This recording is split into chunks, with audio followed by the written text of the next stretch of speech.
first time ko makatrabaho si Direk Dan, Masaya sa shoot. Iba eh. Iba kasi atake ni Direk Dan, very indie. And yet, parang halo ng mainstream and indie yung atake. Ang bilis namin. Pagka mabilis tuloy kami, parang, wow, galing ba ako doon? Yung pala, na, playdate na kasi July 1. Hindi, talagang, binibigay po namin lahat para mapaganda yung storya, maging believable yung mga characters namin. Ako, ito na yata yung pinaka-mature role. Okay. Wow! Mature! Sarah, matutupad na ba yung kissing scene? In the sense na hindi kailangang mag-bad, hindi kailangang mag-story kissing scene. Abangan niyo po. And hopefully, magustuhan, ma-appreciate ng mga tao yung atake namin. Nakapasa ka na sa titigan scene?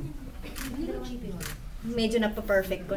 Medyo scene kasi diba last interview Hindi, mahirap pa rin sa totoo lang nung last na eksena namin ni Papa P. Kasi kami na, diba break a playlist, naging kami. So, nung kami na, syempre sweet-sweet kami. Nakalimutan ko yung line ko kasi nga, mikilig ako. Hindi ito talagang walang halong showbiz. Iba talaga dating ni Papa P. Talagang kahit sinong makasalubong ko na, hihinig ako, dumaan si Papa P, nakasando, parang gano'n. Iba talaga yung niya. I think iba-iba ng charm yung mga leading men eh. And yun si Papa P na parang iba talaga yung dating niya. Very heartthrob, very matinee idol.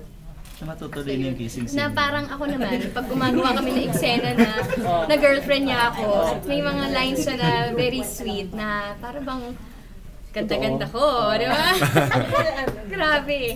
Mahulog kayo sa upuan eh. Matutuloy na yung kissing scene niya rito. Papabuwi. Papaganong kayo. Yung kissing scene, abangan niyo po.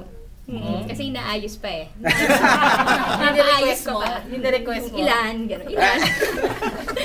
Thank you po. Thank you. Thank you po.